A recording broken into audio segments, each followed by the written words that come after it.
मुख्यमंत्री लाडकी बहीण योजनेचे पैसे जमा होताच मिनिमम बॅलन्सच्या नावाखाली बँकांनी पैसे कापायला सुरुवात केलेली आहे। पुण्यात बँक ऑफ महाराष्ट्रकडून लाडक्या बहिणींचे पैसे कट केल्याचं समोर आलेलं आहे।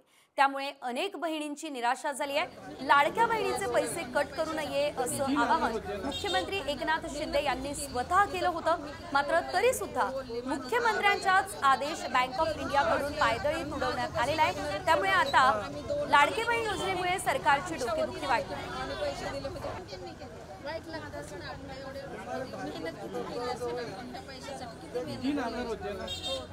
मेहनत किती केली इथं फॉर्म मी किती बोलले माझं कारण माझं कसं बघणार कोण आम्ही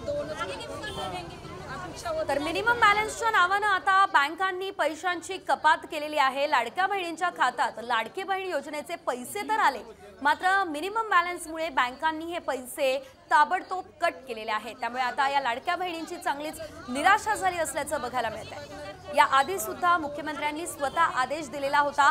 मिनिमम बॅलन्सच्या नावाखाली पैसे कापू नका असं आवाहन बँकांना केलं होतं, मात्र मुख्यमंत्र्यांचा आदेशच बँकांनी पाळलेला नाही।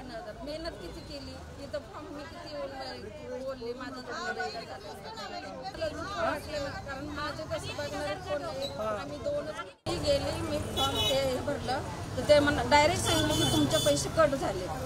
मग मी म्हणलं अधिकार नाही तुम्हाला काय कळकळून काय सांगितलं तुम्ही रडायला काय येत मला रडायला काय आलं की तुम्हाला आता पण रडायला येतं हप्ते भरतीनं रडायला येणारच हप्ते भरतीनं मी तुम्ही माझे पैसे करायचा अधिकार नाही ना तुम्हाला कट करा। तुम्ही बोलून आली तिथं मी तुमची तक्रार करून असं करत तसं करत शेवटी मग घरात सांगितलं की 1000 रुपये राहिले क्लिअर करून टाक।